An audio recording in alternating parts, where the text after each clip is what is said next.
আসসালামু আলাইকুম প্রিয় দর্শক, অন্য মঞ্চের আলোচনায় আপনাদের সকলকে আমন্ত্রণ জানাচ্ছি। নমস্কার, আমি তরুণ ঘোষ। আজকে মোটামুটি তিনটি বিষয় নিয়ে আলোচনা করব, তিনটি গুরুত্বপূর্ণ। এক হচ্ছে, আমাদের কলকাতায় যখন শেখ হাসিনা আসছেন তখন দুটি বাণিজ্যিক শিল্প সংগঠন তারা তাকে ব্যক্তিগতভাবে আমন্ত্রণ জানিয়েছেন। 2 নম্বর হচ্ছে গঙ্গা চুক্তি, এবং 3 নম্বর হচ্ছে ভিসা সংক্রান্ত খবর।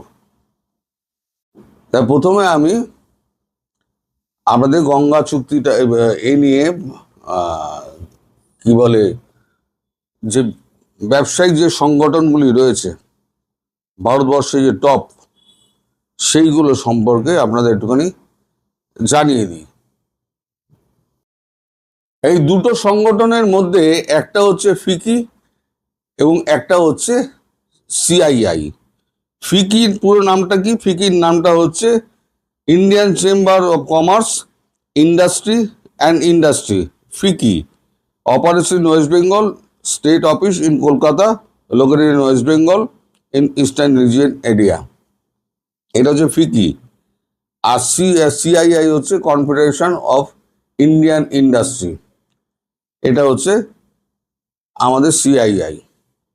এই দুটো বড় সংগঠন যে রয়েছে ব্যবসায়ীদের, যারা বড় বড় ব্যবসায়ী, এই আম্বানি, আদানি, তারপরে ইমামি, যারা বড় বড় ব্যবসায়ী আছে, ডানলপ, গদরেজ, তারপর হিরো, হন্ডা, হিরো আলাদা, হন্ডা আলাদা, তারপরে তো বিভিন্ন গাড়ি, যত বড় বড় শিল্প আছে সবাই এই ফিকির সদস্য, আবার সিআইআই এর সদস্য। তো এখানে হয়তো বিভিন্ন প্রস্তাব হবে, সৌজন্যে হয়তো পেছনে নরেন্দ্র মোদী থাকতে পারেন। কারণ নরেন্দ্র মোদী বুঝে গিয়েছেন, ভারী শিল্প স্থাপন না হলে বাংলাদেশের উন্নতি হওয়া সম্ভব নয়। ভারী শিল্প যেমন ইস্পাত কারখানা, যেমন আপনার রেলওয়ে লাইন তৈরি করা, রেলওয়ে পাতগুলো তৈরি করা, যে পাতগুলো তলায় থাকে, রেলওয়ে পাত তৈরি করা, তারপর আরো যে সমস্ত ভারী শিল্প আছে, স্টিল ইন্ডাস্ট্রি ছাড়াও তো অনেক ভারী গাড়ির শিল্প, যেগুলো একটা দেশকে তত্ত্বরিয়ে বাড়তে সাহায্য করে। এখন প্রশ্ন হলো, টাকা কোথায়? এখন কানাঘুষে এটা শোনা যাচ্ছে সূত্র মারফত, আমি পুরো আপনাদের কনফার্ম বলতে পারবো না, তবে সূত্র মারফত যেটা জানা যাচ্ছে, আমি আগেও একবার আপনাদের বলেছিলাম যে 20 বিলিয়ন অনুদান হিসেবে দেওয়া হবে বাংলাদেশকে শেখ হাসিনা ফেরার পরে, উনি শাসন ক্ষমতা নেওয়ার পরে, তার আগে নয়। এই সমস্ত শিল্প গোষ্ঠী, তাদের ওখানে এখনো ওনার আসার ডেট ঠিক হয়নি। ওনার আসার ডেট ঠিক হলে তখন 2টি দিনে 2টি জায়গায় উনি শিল্পোদ্যোগীদের সঙ্গে উনি বসবেন। সেখানে বড় বড় ভারতীয় যত শিল্পপতি রয়েছে সব তারা থাকবেন। এমনকি যারা মাঝারি শিল্প গোষ্ঠী, ক্ষুদ্র শিল্প, তাদেরও আমন্ত্রণ জানিয়েছে সিআইআই, মানে কনফেডারেশন অফ ইন্ডিয়ান ইন্ডাস্ট্রি। এছাড়া এমএসএমআই আছে, small and small and medium scale industries organisation, তারা আছে। অর্থাৎ বাংলাদেশকে নিজের পায়ে দাঁড় করানোর জন্য আগামী 2 বছরের জন্য এই অনুদান এবং তাদেরকে নিয়ে গিয়ে শিল্প স্থাপন মাধ্যমে ওইখানে বাংলাদেশকে পুনর্গঠনের কাজটা শুরু হবে। আর সবটাই হবে কিন্তু শেখ হাসিনা ফেরার পরেতে। এখন তার তো আসার ডেট ঠিক হয়নি, ডেট ঠিক হলে তখন আমরা বলতে পারবো আপনাদের। দ্বিতীয় হচ্ছে, আপনাদের গঙ্গা চুক্তি, সে তো হলো না। আমি তো অনেকদিন আগেই বলেছিলাম গঙ্গা চুক্তি ভুক্তি হবে না, কারণ আপনারা যে ইন্দিরা মুজিব, তারপর ইন্দিরা হাসিনা এই সমস্ত যুক্তি দেখান না, ইন্দিরা মুজিব ছেড়ে দিন, ও চুক্তি গিয়েছে তেল লেনে, কারণ মুজিবের মূর্তি ভেঙে তার মাথায় প্রস্রাব করেছেন। ইন্দিরা গান্ধী সংগ্রহশালাকে আপনারা জ্বালিয়ে দিয়েছেন, এদিকে চুক্তি নিয়ে বসে আছেন, চুক্তি ছাড়বো না। আবার গঙ্গা চুক্তিতে তখন আবার আপনারা চলে আসছেন কিসে না, এখানে নরসিমা রাও ছিলেন এবং শেখ হাসিনা ছিলেন সেই সময় 1996 সালে 30 বছরের জন্য এই চুক্তিটি হয়, যার মেয়াদ ডিসেম্বরের মধ্যে শেষ হচ্ছে। কিন্তু টেকনিক্যাল কমিটি যারা বসেছিল তারা মুখ শুকনো করে বেরিয়ে এসছে, কোনো মানে এতে পৌঁছাতে পারেনি। মানে আমাদের এখানে গোল গোল ভাষণ দেওয়া হবে, আমরা টেকনিক্যাল কমিটি, আমরা একটু বিচার টিচার করছি, আমরা আরো চিন্তা ভাবনা করছি, এই করতে করতে কাটিয়ে দেওয়া হবে যতদিন না পর্যন্ত শেখ হাসিনা আসছেন। শেখ হাসিনা এলেই কিন্তু সব ঠিক হয়ে যাবে। এই পদ্মা বলুন, গঙ্গা বলুন, আরে চুক্তি কি আছে? চুক্তি তো পাকিস্তানের সঙ্গেও ছিল। পাকিস্তানের সঙ্গে আমাদের তো ট্রিটি ছিল, সেই ট্রিটি তো আমরা ভেঙে দিলাম। পাকিস্তান তো ইন্টারন্যাশনাল কোর্ট অফ জাস্টিসে গেছিল, কিছু করতে পারলো?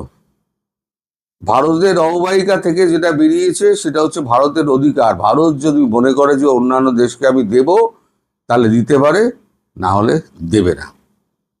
ফলে গঙ্গা চুক্তি এখন গঙ্গার জলে পড়ে গেছে।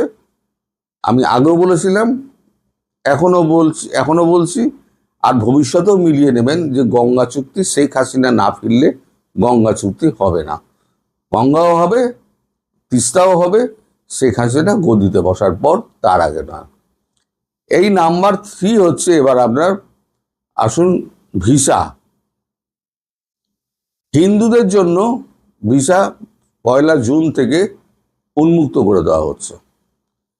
হিন্দু যারা আছে তারা সমস্ত ডকুমেন্ট দিয়ে, মানে 1 জুন মানে কি 1 জুনই নয়, 1 জুন থেকে সরকার এই কাজটা শুরু করছে। হয়তো 7-10 দিন সময় লাগবে, ইমপ্লিমেন্টেশন হতে 7-10 দিন সময় লাগবে। তখন আপনারা এসে এখানে সিএএতে আপনারা অ্যাপ্লাই করতে পারবেন। সেটা সরকারিভাবে নোটিফিকেশন 2-1 দিনের মধ্যে জারি হয়ে যাবে, বা শুভেন্দু অধিকারীও বলে দিতে পারেন। এরকম একটা কথা মোদিজির সঙ্গে যখন বৈঠক হয়েছে, সেই বৈঠকে উঠে এসছে। কারণ হিন্দুরা ওখানে সুরক্ষিত নয়। এরপরে যে হিন্দুরা ওখানে থেকে যাবেন, তারা নিজ দায়িত্বে থেকে যাবেন, ভারতবর্ষের আর কোনো দায়িত্ব থাকবে না। ভারতবর্ষ এখানে সিএতে তাদের নাগরিকত্ব দিচ্ছে, তাদের ব্যবসাপাতি করার জন্য তাদের সাহায্য করবে, তাদের লোন ফোনের সাহায্য করবে। তারপরেও যদি আপনারা জমি মায়া ত্যাগ না করতে পারেন, আম গাছ আর কাঁঠাল বাগান এইসব যদি করে বেড়ান, তাহলে পরে আপনারা মানে হিন্দু শূন্য তো করবেই ওরা। এই জামাতি পুরো তো শেষ হবে না একদিনে, 50 বছর সময় লাগবে, জামাতি শেষ হবে না, যতটা কমানো যায়। আর যারা আছেন নন হিন্দু, মানে মুসলিম যারা, তাদেরও ভিসা দেওয়া হবে, ট্রাভেল ভিসা নয়, তাদের ভিসাটা দেওয়া হবে চিকিৎসা ভিসা। এবং সেখানেও কিছু শর্ত আছে। এই যে বৈষম্য বিরোধী আন্দোলনের মধ্যে যারা ছিল, যাদের ছবি, আমি তখনও বলেছিলাম যে প্রত্যেকটা ছবি কিন্তু রয়ের কাছে আছে, সব কিন্তু ওইখানে আপনাদের সমস্ত স্টাফকে সরিয়ে দেওয়া হচ্ছে। 1 জুনের আগে যত বাংলাদেশি স্টাফ আছে সবকে সরিয়ে দেওয়া হবে, সব করা 2 নম্বর। সরিয়ে ওখান থেকে আমাদের এখান থেকে স্টাফ যাবে, গিয়ে তারা ওখানে পার্মানেন্টলি বসে ওখানে কাজটি করবে, তাদের সঙ্গে কারোর ভাবটা বোধই। আর ওখানে ভারতবর্ষের মানুষকে ঘুষ দিয়ে ম্যানেজ করা যাবে না, যেটা আপনাদের বাংলাদেশে খুব চালু ব্যবস্থা। টাকা ছাড়া কোনো কাজ হবে না, আগে টাকাটি বাড়িয়ে দাও, তাহলেই কাজ হয়ে যাবে। সুতরাং যারা মুসলিম আছেন, তাদের ব্যাকগ্রাউন্ড যদি ক্লিন থাকে, তারা আসতে পারেন। তবে চিকিৎসা ভিসা ছাড়া এখন ট্রাভেল ভিসা ফিসা এই সমস্ত কথা ভারত কিন্তু ভাবছে না। কিন্তু চিকিৎসাটা যেহেতু মানবিকতার ব্যাপার, তাই ভারতবর্ষ চিকিৎসার ব্যাপারটা দেখছে এবং চিকিৎসার ভিসাগুলো যত তাড়াতাড়ি ডিসপোজ করা যায় তার ব্যবস্থা করা হবে। সেটাও মোদির সঙ্গে শুভেন্দুর কথা হয়েছে।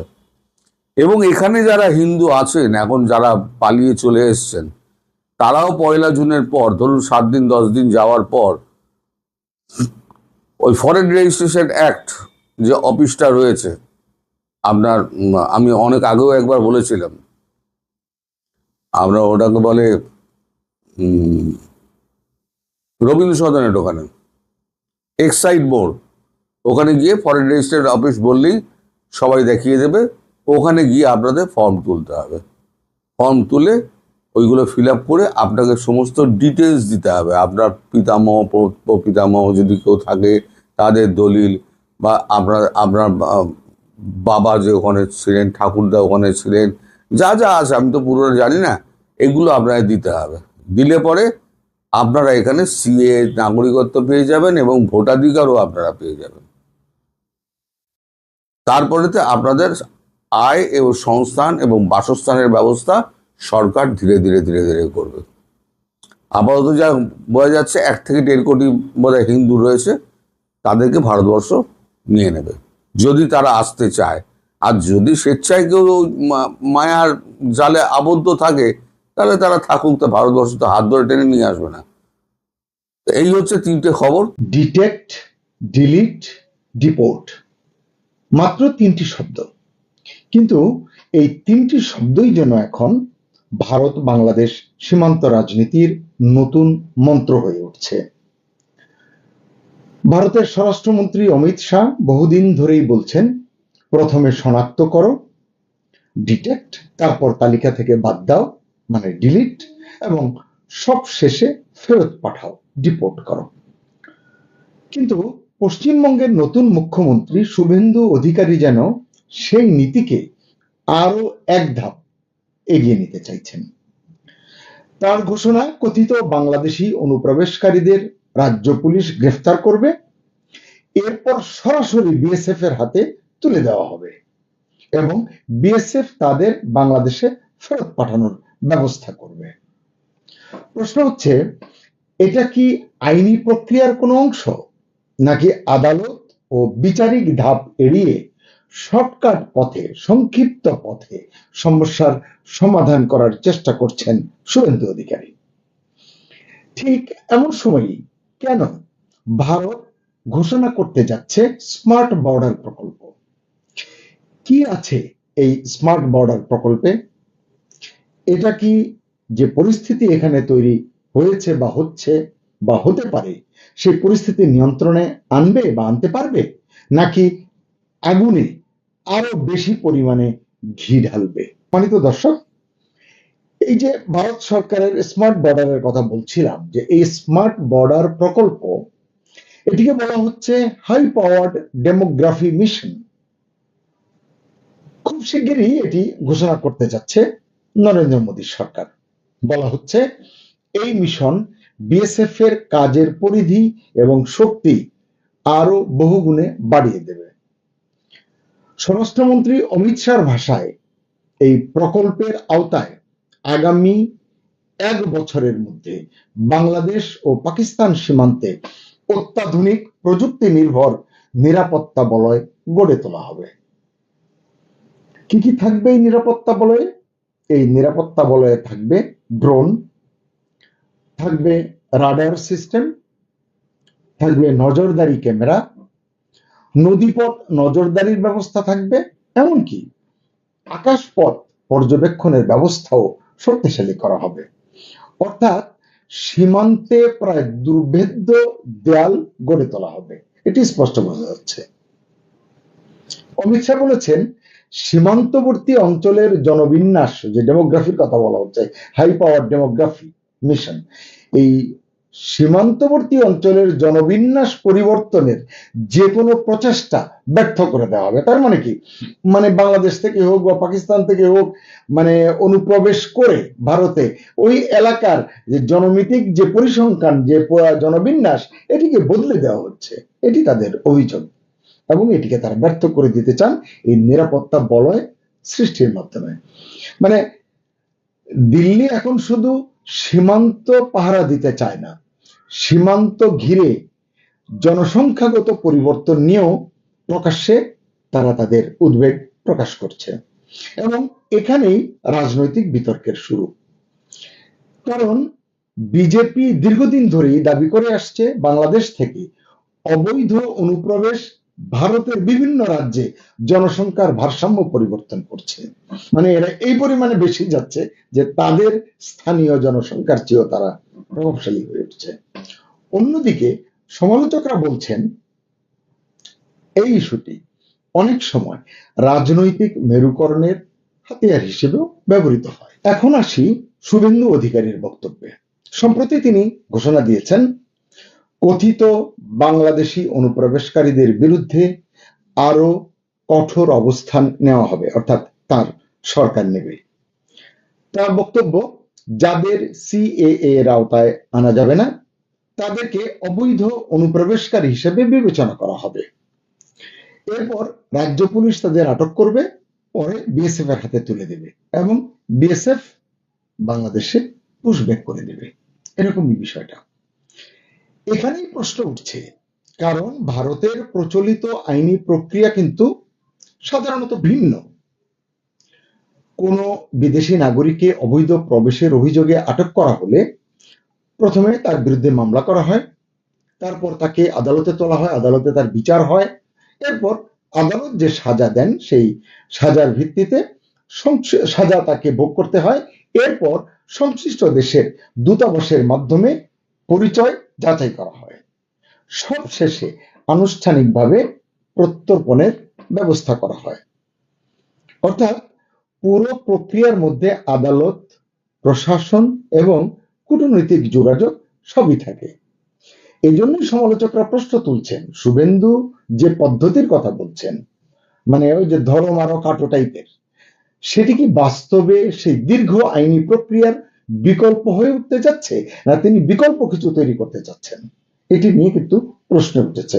এটি নিয়ে জটিলতা দিন দিন বাড়বে বলেই মনে করছেন বিশ্লেষকরা। এছাড়া আরেকটি বিতর্কিত বিষয় কিন্তু আছে এখানে, সেটি হচ্ছে তথাকথিত পুশব্যাক। যদিও মানবাধিকার সংগঠনগুলো বহুদিন ধরেই অভিযোগ করে আসছে, এটি শুধু আমাদের দেশ নয়, তাদের দেশের কাজ করে এমন মানবাধিকার সংগঠনগুলো কিন্তু বলে আসছে বহুদিন ধরে, সীমান্তে মাঝে মাঝে এমন কিছু ঘটনা ঘটে যেখানে সন্দেহভাজন ব্যক্তিদের আনুষ্ঠানিক বিচার ছাড়াই সীমান্তের ওপারে ঠেলে দেওয়া হয়, মানে বাংলাদেশ প্রান্তে ঠেলে দেওয়া হয়, পুশব্যাক করা হয়। সমস্যা হলো, যদি কোনো ব্যক্তিকে ভুলভাবে বাংলাদেশি মনে করা হয়, তখন যদি তিনি প্রকৃতপক্ষে ভারতীয় নাগরিক হন, তাহলে কি হবে? তাকে যে পুশব্যাক করা হলো, এই যে ফলে যে জটিলতা তৈরি হবে, তার কি হবে?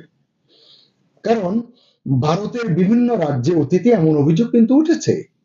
সেটা কি, যে বাংলা ভাষাভাষী বলেই, মানে বাংলায় কথা বলেন বলেই কিছু মানুষকে, বিশেষ করে একটি নির্দিষ্ট ধর্মগোষ্ঠীর মুসলমান, স্পষ্ট করে বললাম, এই কিছু মানুষকে বাংলাদেশি সন্দেহে ভারত আটক করেছিল, ভারতের সরকার বা প্রশাসন আটক করেছিল। পরে তদন্তে দেখা গেছে তাদের অনেকেই ভারতেরই নাগরিক। এই কারণেই মানবাধিকার কর্মীরা বারবার বলছেন, কোন ব্যক্তির নাগরিকত্ব নির্ধারণ অত্যন্ত সংবেদনশীল একটি বিষয়। এখানে ভুলের সুযোগ খুব কম থাকা উচিত।